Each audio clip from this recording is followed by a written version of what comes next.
them need to wake up and say, what a joy for your live. Thank your Father. Oh, what a joy for your live. Praise the Father. What a joy for your live. Thank your Father. Oh, what a joy for your live. We praise the Father. Oh, what a joy for your live. Thank your Father. Oh, what a joy for your live. We praise the Father. What a joy for your live. Thank your Father. Oh, what a joy for your live. Jah make we free like birds. Birds sitting at the streets up. Hey, we feel like birds. Birds sitting at the streets up. Hey, we feel like birds. 99.9, the heart and soul of St. Vincent and the Grenadines. WEFM is SVG. 99.9, the heart and soul of St. Vincent and the Grenadines. WEFM is SVG. Activated Mornings on WEFM 99.9 is on now.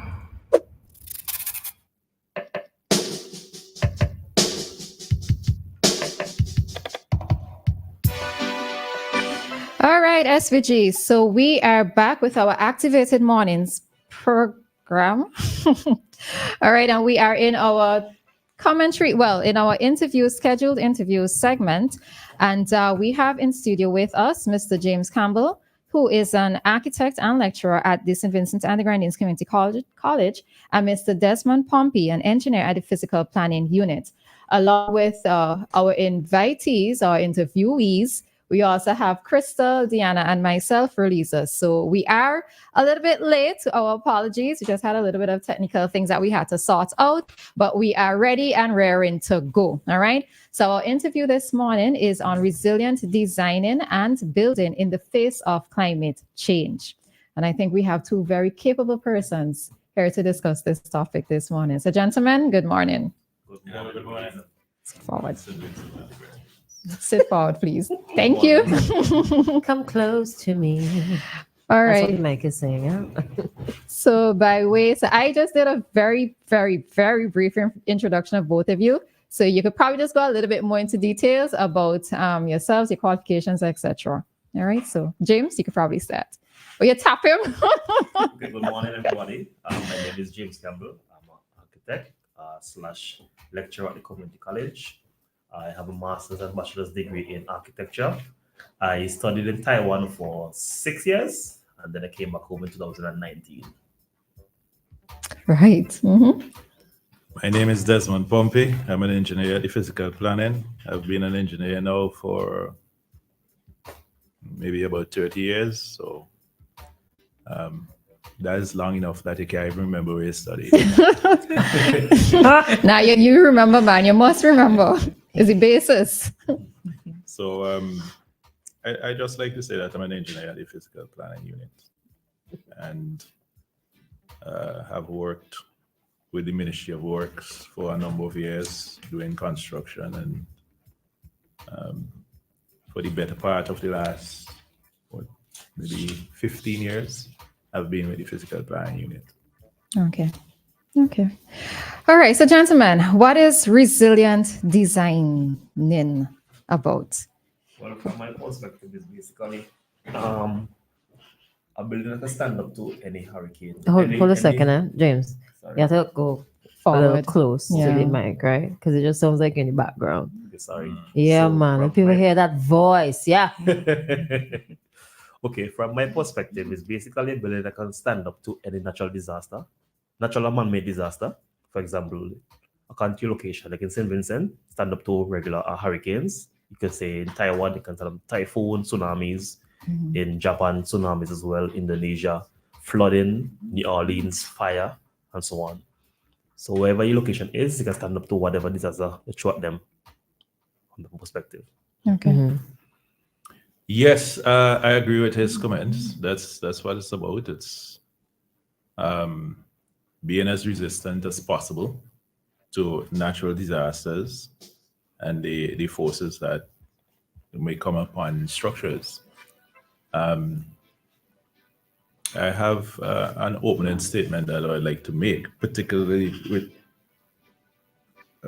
as it relates to Barrow. And because I have my own little teleprompt here, I just... Sorry. Now, the scale of the damage caused by Hurricane Beryl was tragic, and I'm sorry for the loss and damages that many Vincentians have suffered. Heartfelt condolences to those who lost loved ones. May their memory be a blessing. Now, in the aftermath of this hurricane, we must build back better. And I think that is something that people are talking about now. Now, our building regulatory framework consists of a building code and a compliance mechanism. And that building code comes under the Physical Planning Act and is administered by the Physical Planning Unit.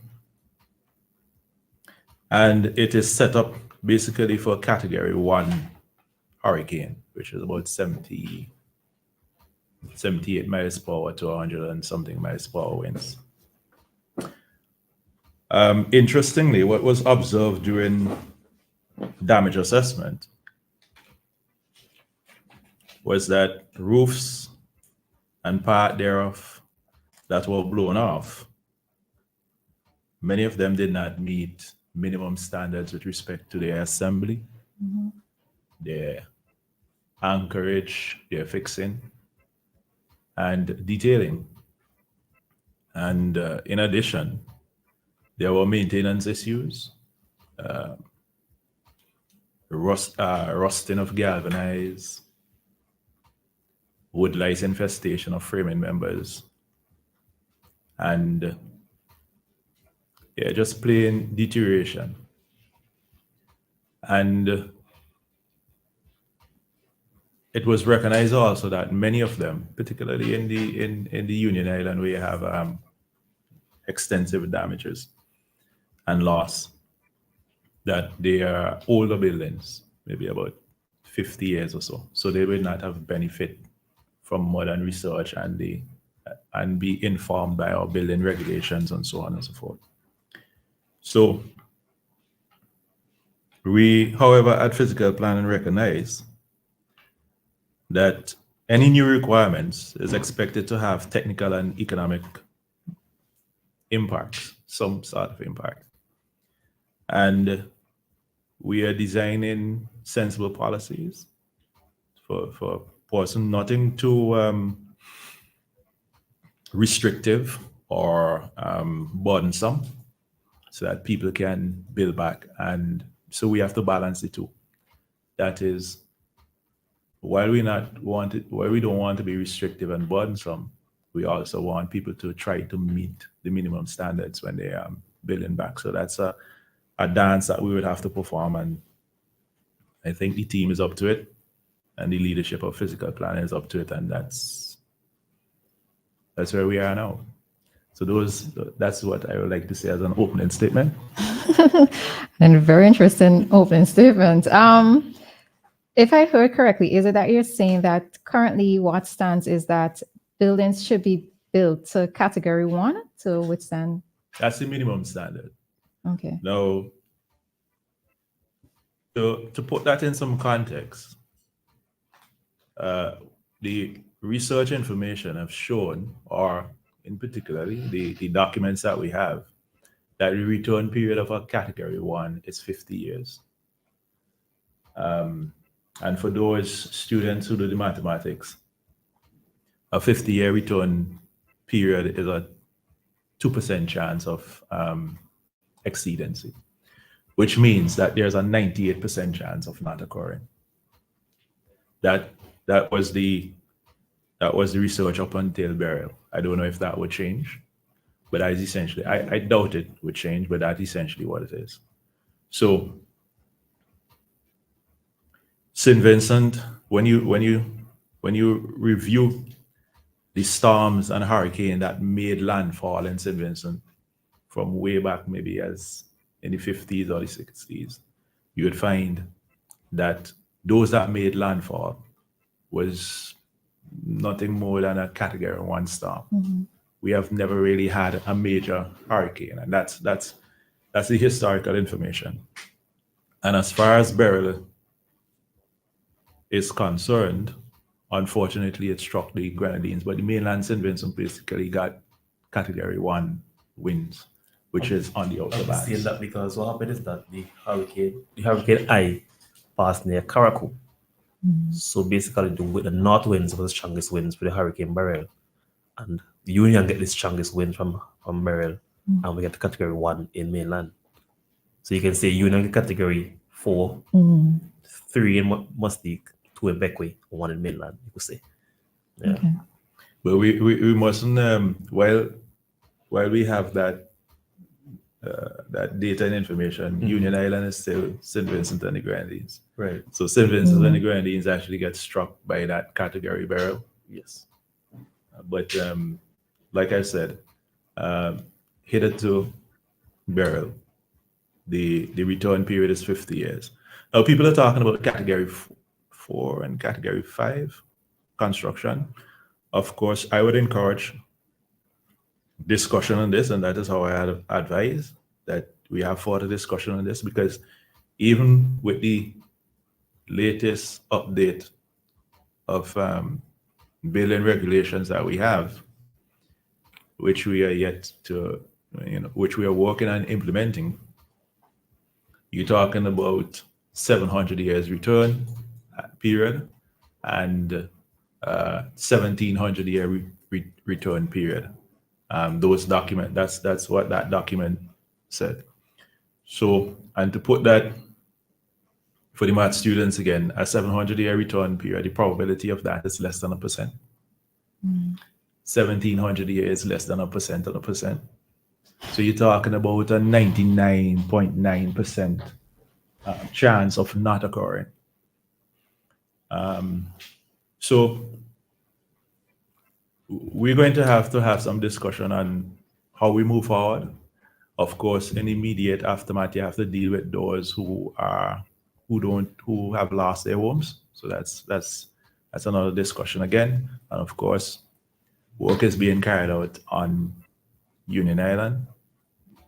And as I always plead, that we should we should work closely with the physical planning unit to make sure that we meet minimum standards. I know people sometimes view the physical planning unit as a hindrance, but oftentimes, and I've had sufficient experience to witness this, oftentimes it don't turn out in the best interest of the applicant or the client. They suffer. And this is the thing, I wanted to bring James into this discussion, this part of it, because we're talking about designing and building, right? Right. We know designing is, or even the construction is not going to be cheap. And even though I listen to Mr. Pompey and he speaks about the probability of, let's say, another occurrence happening of that strength or of that magnitude, what should we actually do? Because do we take the preventative measure just in case, or do we go forward? So what generally, from your architectural standpoint, what do you generally advise? And I know that, of course, whatever it is that you come up with, you have to pass it through physical planning. Right. So there has to be that working together. So from your vantage point, what happens there? But I advise persons to go the best route of prepare yourself now for that future, because you never know what's going to happen next week, next year, because nobody never know if volcano is going to erupt so soon. So when I'm designing, good thing is my master's degree was in hurricane roof for category 5 storms in the Caribbean. So when I'm doing design for client, I always advise persons around that topic I did in Taiwan. So when I'm doing a roof now, I make sure to tell them persons, make sure that your roof properly anchored from the roof to the foundation. So let's say you have a electric wire and you connect it to the roof. You can shock yourself in the foundation. Everything is joined through and through. It's like a skeleton. So all the bones are connected somewhere or the other. So once the building goes, the whole building must go. Half can't leave half. Right? So from the roof is connected to the block, to your beams and columns, to your foundation. So prepare yourself now for when that happens again. You're building in Sandy Bay Fancy, prepare yourself for next volcano eruption. You're living near the coastline, prepare yourself for tsunami, we never know, and so on, and similar things. All right, so you just mentioned something. I want you to be a little bit more specific in terms of the design, that anchoring from the roof to the foundation. Can you be more specific? That is very typical, Most persons don't follow the typical designs. So sometimes, for example, I might also draw a typical ring beam details, but the contractor can do their own thing. And that way they save money from doing that because less steel in the building, that money in their pockets. So even though I do my design properly, it's still somebody to oversee the contractor as well too. And most homeowners don't know anything about construction. And I was just going to make that point because, sometimes a house is being constructed, a home is being constructed. Somebody passing would say, but why it is the contractor use that with steel or that particular type steel? And as a homeowner, you yourself would not know. Right. So. But not for a pity for me, but I told persons I can also be a part of that construction process.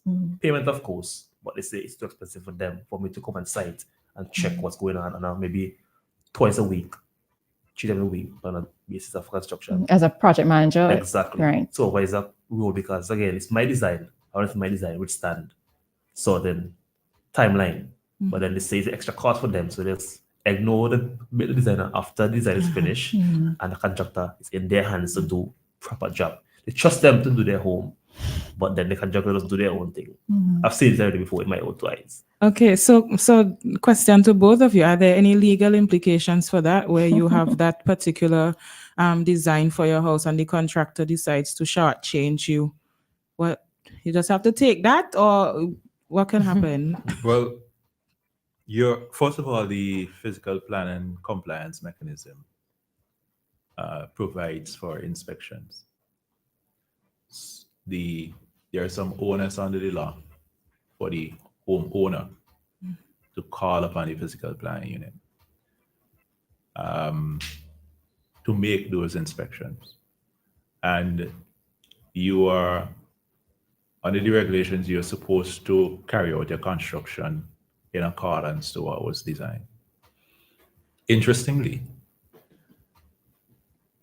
we also found that the designs have the detailing, the construction.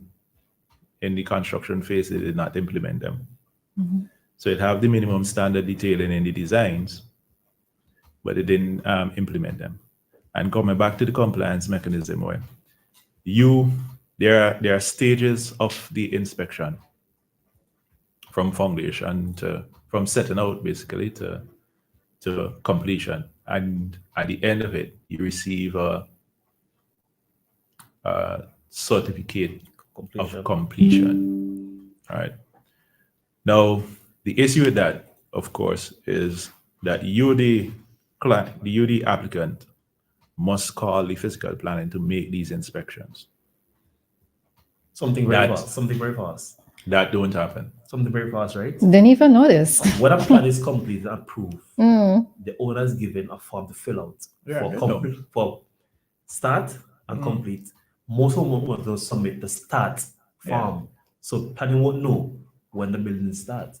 You're supposed to tell us when you're going to start. Submit the form. You submit and say you're going to start. This is news to me. Okay, so who didn't submit the start form? The start and completion form should submit. The foundation is dig, submit that form.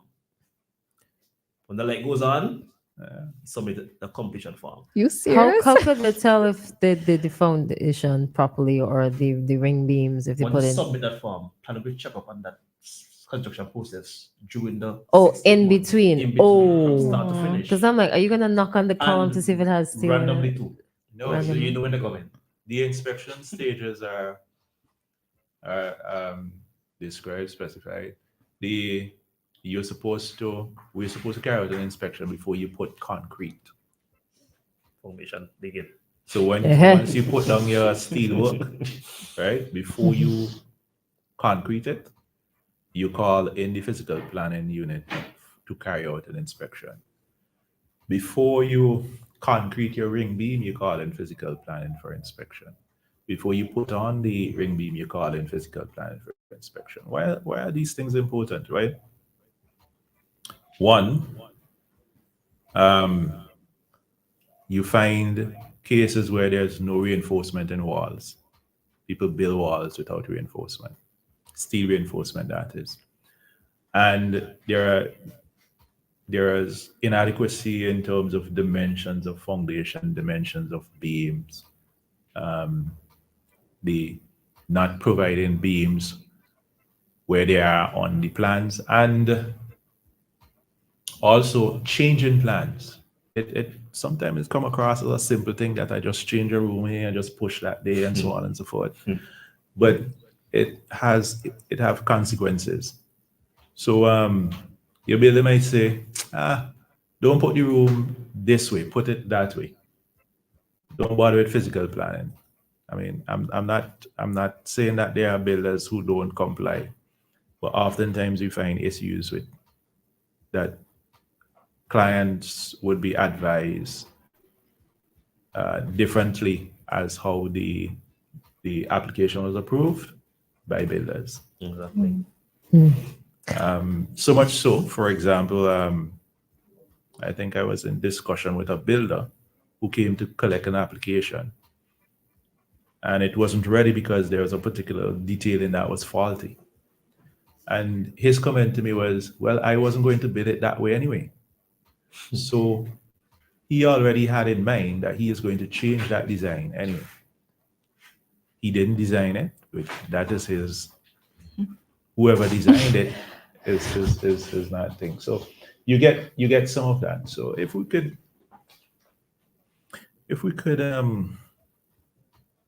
well, what I'm pleading for is that we work together. We are a fellowship.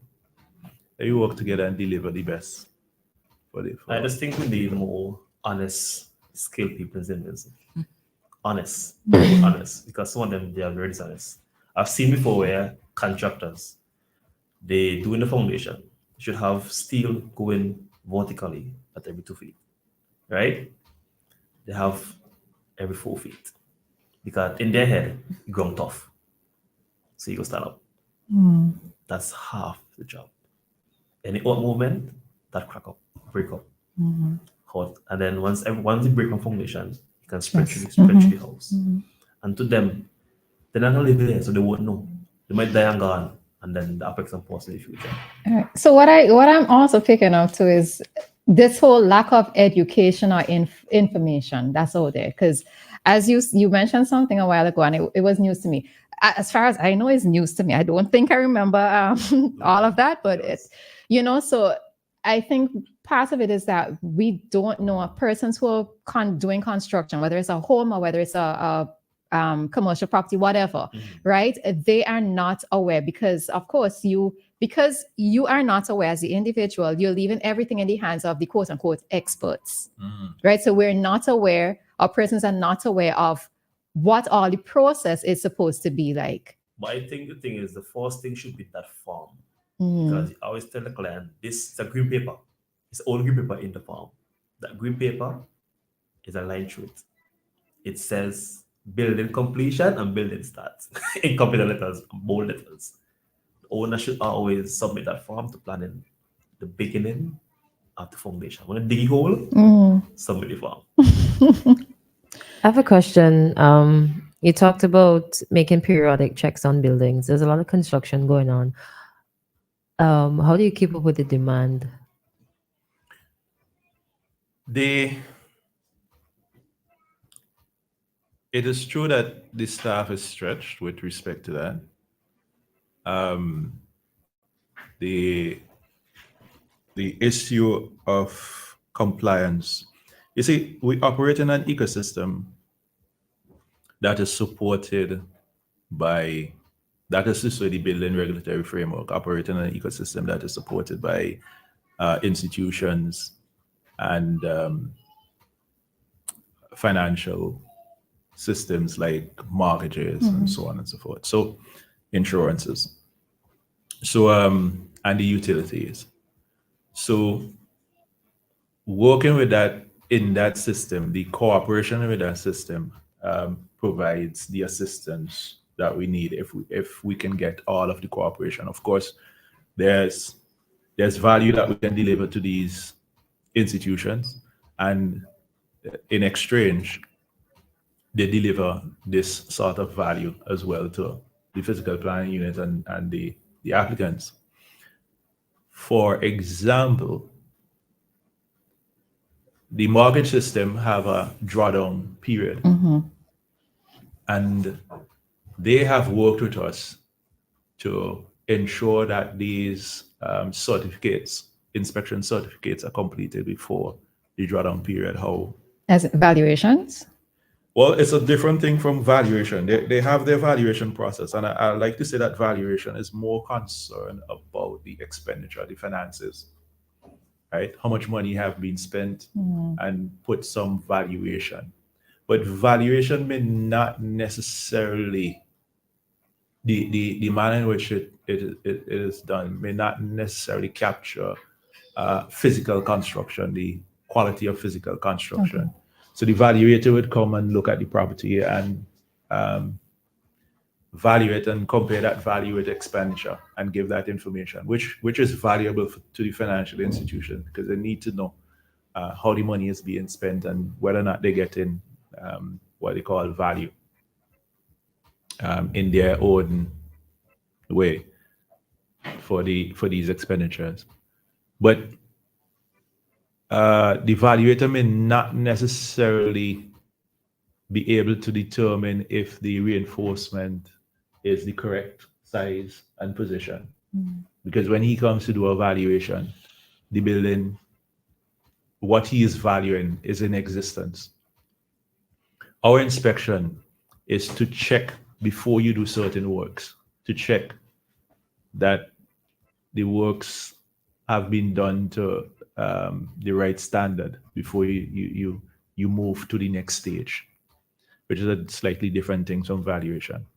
So they would ask for that certificate of inspection, and that helps all of us all around, everybody involved inside of the building environment. See? Okay. So that helps with respect to the quantity and these. Of course, we need more resources, and we always need resources, and we need more people to carry out the number of inspection. But there are systems that we can exploit as well. Okay. Yeah. Another thing too, so we're talking about climate change as a whole, and yes, our starting point was with regards to Hurricane Beryl, right? But we know that climate change involves more than just natural disasters, right? There's global warming, etc.